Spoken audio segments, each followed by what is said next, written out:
በአንድ ወቅት አንዲት ሴት ከአሁኑ ፍቅረኛዋ ጋር ወደ አንድ ውድ የመኪና ማጠቢያ ቦታ ይሄዳሉ። እዚያ እንደደረሱ የቀድሞ ፍቅረኛዋ ሳም የቅንጦት ፖርሽ መኪና ሲያጸዳየችው በጣም በመገረም ሳም እዚህ ምን እየሰራ ነው ብላ ጠየቀችው።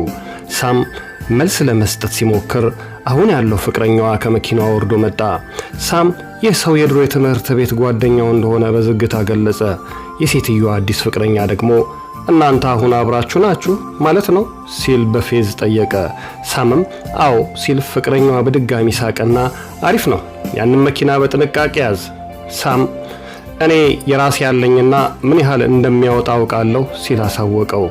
ይህንን የሰማች ቀድሞ የሴት ጓደኛ ሳምን መናቅ ጀመረች። ዋው እኔ አሁን ከፍተኛ ደረጃ ባለው ኩባንያ ውስጥ ነው የምሰራው፣ አንተ ግን ሳም በፊት የክፍለ ምርጥ ተማሪ ነበርክ፣ አሁን ደግሞ የመኪና ማጠቢያ ሰራተኛ ሆንክ። ህይወት ሰዎችን እንዴት እንደምታዋርድ ተመልከት። ደግሞ እኔ ስተውህ ጥሩ አደረኩኝ ማለት ነው አለችው። ሳም ምንም ሳይናገር ዝም አለ። የሴትዮዋ ፍቅረኛም የተወሰነ ገንዘብ አውጥቶ ሳም እነዚህ ምን ያህል ታገኛለህ? ምናልባት እቤት መተህ መኪናዬን በግል እንድታጥብልኝ ልቀጥርህ ይገባል ሲል ተሳለቀበት። ልጅቷም እየሳቀች ይህንን ትጸጸትበታለህ ስልህ ነበር፣ አሁን ማን የሚጸጸተው በማለት እሷም ተሳለቀችበት።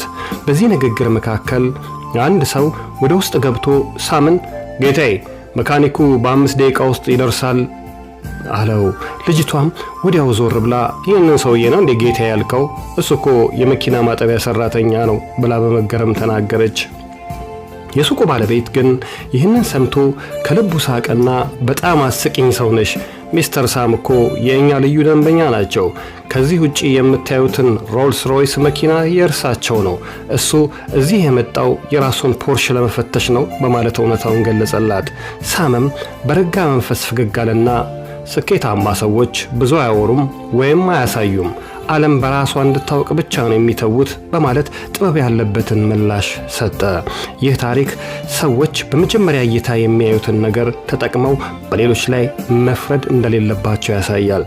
የሰው ልጅ ስኬት ሁል ጊዜም በውጫዊ ነገር የሚገለጽ አይደለም። የተወደዳችሁና የተከበራችሁ ውድ ሀገሬ ልጆች ሰዎችን በውጫዊ መልክ አትፈርጁ። የሰው ልጅ ይቀየራል ባለበት ቦታ የሚቆመው ግዑዝ ነገር ብቻ ነው።